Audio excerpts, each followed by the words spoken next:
आज तक फुटबॉल में हम कहीं पे नहीं है। हमारे पड़ोस के मुल्क मतलब हिंदुस्तान की टीम तो बड़ी अच्छी है, बांग्लादेश, नेपाल, इस तरह के लोगों की टीम जो है वो आगे आ गई। मैं तो सब्र करके बैठा हूं, इमरान खान जब तक साहब बैठे रहेंगे स्पोर्ट्स ऊपर नहीं जाएगा। इंडिया तमाम ही खेलों में अब जिस तरह डोमिनेट कर रहा है, आप अगर उनके बैडमिंटन के प्लेयर देख लें, उनके वेट लिफ्टर देख लें, उनके शूटर्स देख लें, वो कॉम्पीट करते हुए दिखाई दे रहे हैं। हम वाइल्ड कार्ड एंट्री के थ्रू पार्टिसिपेट करते हुए दिखाई दे रहे हैं। 2 दिहाइयां हो गई हैं पाकिस्तान में कोई मेडल नहीं आया। आज हम देखते हैं कि मुसलसल दूसरी मर्तबा हम ओलंपिक्स के लिए हम लोग क्वालिफाई नहीं कर सकते। हमारा एक प्लेयर, सिंगल प्लेयर भी क्वालिफाई करके नहीं जाता। यह है पाकिस्तान में स्पोर्ट्स का हाल। टोक्यो ओलंपिक में पहले ही दिन भारत ने सिल्वर पदक जीता है, वहीं सभी खिलाड़ियों की प्रदर्शन काफी उम्दा रहा। मेरे भाई Chanu, PV Sindhu, Lovlina, men's women's दोनों हॉकी टीम का प्रदर्शन काफी लाजवाब रहा। कई खिलाड़ियों ने सेमीफाइनल में पहुंचकर भी इतिहास रचा है, जो कि भारत के लिए गर्व की बात है। लेकिन पाकिस्तान भारत की इस जीत को पचा नहीं पा रहा है। वो कभी भारत की इस जीत से बौखला जा रहा है तो अगले ही पल उसके प्रदर्शन का लोहा भी मान रहा है। वहीं पाकिस्तानी चैनल्स भारत से पाकिस्तान की तुलना भी कर रहे हैं। न चाहते हुए भी पाकिस्तान को भारत की तारीफ करनी पड़ रही है और भारत की इस जीत का उन पर कितना असर हुआ है साफ देख सकते हैं। भारत की इस जीत और पाकिस्तान की खस्ता हाल को देखकर पाकिस्तानी चैनलों ने पाकिस्तान की सरकार और इमरान खान पर ही सवाल खड़े कर दिए हैं और पाकिस्तान की खस्ता हाल और पाकिस्तानी स्पोर्ट्स टीम के गिरते ग्राफ को भी बयान किया है। आइए आपको सुनाते हैं। इंडिया तमाम ही खेलों में अब जिस तरह डोमिनेट कर रहा है, आप अगर उनके बैडमिंटन के प्लेयर देख लें, उनके वेट लिफ्टर देख लें, उनके शूटर्स देख लें, वो कॉम्पीट करते हुए दिखाई दे रहे हैं। हम वाइल्ड कार्ड एंट्री के थ्रू पार्टिसिपेट करते हुए दिखाई दे रहे हैं। और फिर इन ऑफिशियल्स को वाइल्ड कार्ड कौन देता है? जॉय ट्रिप पे जाते हैं, एंजॉय करके आ जाते हैं, ट्रैक सूट पहन के फिर 3 साल तक अपने इलाके में घूमते रहते हैं। मैं ओलंपिक्स गया था। अरे भाई, ओलंपिक्स गया था तो करा क्या था वहां जाने के बाद? आपका काम क्या था वहां पे? क्योंकि आप पाकिस्तान ओलंपिक एसोसिएशन के सदर के साथ करीब हैं, जब वोट की जरूरत पड़ती है दे देते हैं। तो फिर जाहिर है वो भी जब कॉमनवेल्थ गेम्स आते हैं, एशियन गेम्स आते हैं, ओलंपिक्स आते हैं, आपको अकोमोडेट कर देते हैं कहीं ना कहीं। 2 दिहाइयां हो गई हैं पाकिस्तान में कोई मेडल नहीं आया, कोई क्वालिफाई करके नहीं जा रहा। पिछले 2 ओलंपिक्स है, ये तीसरा ओलंपिक्स है। पाकिस्तान हॉकी टीम, हमारा नेशनल गेम, वो भी क्वालिफाई नहीं कर पाती है। पाकिस्तान की तैयारियां कहां दिखाई देंगी? हमारी ओलंपिक्स एसोसिएशन का क्या हाल दिखाई दे रहा है? किस तरह तमाम फेडरेशनें चल रही हैं? अल्लाह चला रहे।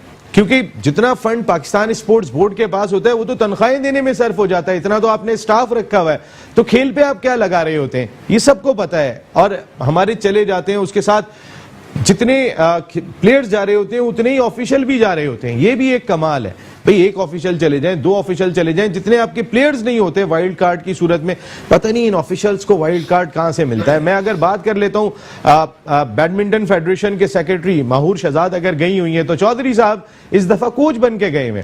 चौधरी साहब इससे पहले ऑस्ट्रेलिया 2018 में कॉमनवेल्थ गेम्स में मैनेजर बन के चले गए थे, हालांकि वो सेक्रेटरी हैं पाकिस्तान बैडमिंटन फेडरेशन के। तो भाई हाँ, चौधरी।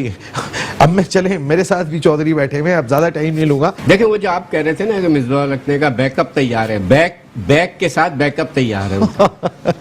तो आज वहां से बैग उठाएंगे, चले भाई आपका काम हो गया पूरा। स्पोर्ट बोर्ड, आज आपके प्रोग्राम से मैं पाकिस्तान स्पोर्ट बोर्ड के डायरेक्टर जितने भी लोग हैं उनसे पूछता हूँ सवाल कि क्या आपके पास कौन सी ऐसी टीम है, मुझे बता दे। एथलेटिक के अंदर आपने 10-11 लड़के भी, ठीक है, सिर्फ वही नजर आ रहे हैं। हॉकी आपकी खत्म हो गई, बैडमिंटन आपके सामने सारी चीजें, स्क्वैश आपके सामने सारी।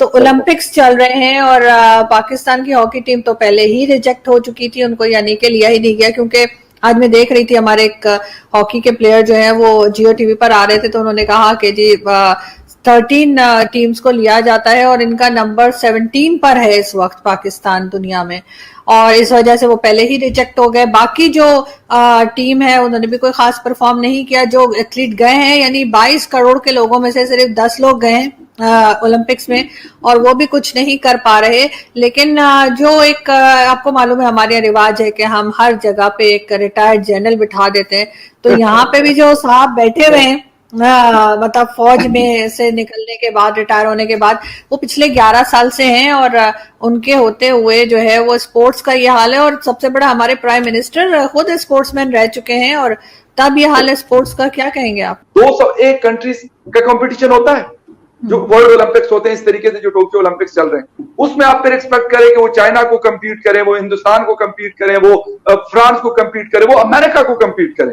वो तब करेंगे जब आप उस लेवल की नहीं, कम से कम उसके आधी फैसिलिटीज तो दें उसको कम से कम। मैं ये नहीं कहता कि आप अमेरिका वाली सहूलियात यहाँ पे मुयसर कर दें, नहीं हम अफोर्ड कर सकते, हमारे पास इतना पैसा नहीं है, लेकिन फजूल चीजों में तो हम बहुत सारा पैसा उड़ा देते हैं। यहां से हमने जी नत्या गली जाना है तो हेलीकॉप्टर में बैठ के जाना, तो ना जाए भाई आप हेलीकॉप्टर में।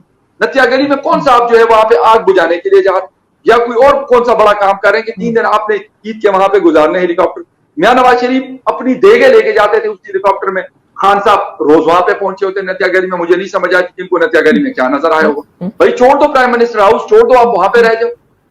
मतलब अफसोस ये होता है कि फालतू की चीजों में आप बहुत पैसा उड़ा देते हो। आज तक फुटबॉल में हम कहीं पे नहीं है। हमारे पड़ोस के मुल्क, मतलब हिंदुस्तान की टीम तो बड़ी अच्छी है, बांग्लादेश, नेपाल, इस तरह के लोगों की टीम जो है वो आगे आ गई। हमारे साथ मजाक ये हो रहा है कि हम क्वालिफाई नहीं कर पा रहे, ना वर्ल्ड कप के लिए क्वालिफाई कर पा रहे हैं, ना ही ओलंपिक्स के लिए क्वालिफाई कर पा रहे हैं। हमारा दस्ता सुकड़ता चला जा रहा है और हम क्या बात करें कि वहाँ पर हमारी टीम मौजूद नहीं है और कितने बड़े बड़े खिलाड़ी हुआ करते थे, अब हम कुछ भी नहीं कर पा रहे हैं। बिल्कुल ऐसी है, जो अब मसाइल हैं वो तो हमारे सामने ही हैं। अब ओलंपिक्स में हमजा देखा जाए तो एक इतना बड़ा इवेंट है, उसमें हमारी नुमाइंदगी ना होना ये भी एक बड़े अफसोस की बात है। बाकायदा तौर पर क्वालिफाई सिर्फ एक खिलाड़ी ने किया, मतलब कि जिसने बाकायदा तौर पर ओलंपिक्स के लिए क्वालिफाई किया है वो पूरे दस्ते के अंदर एक खिलाड़ी है, बाकियों ने क्वालिफाई नहीं किया। मैं तो सब्र करके बैठा हूं, इमरान खान जब तक साहब बैठे रहेंगे स्पोर्ट्स ऊपर नहीं जाएगा।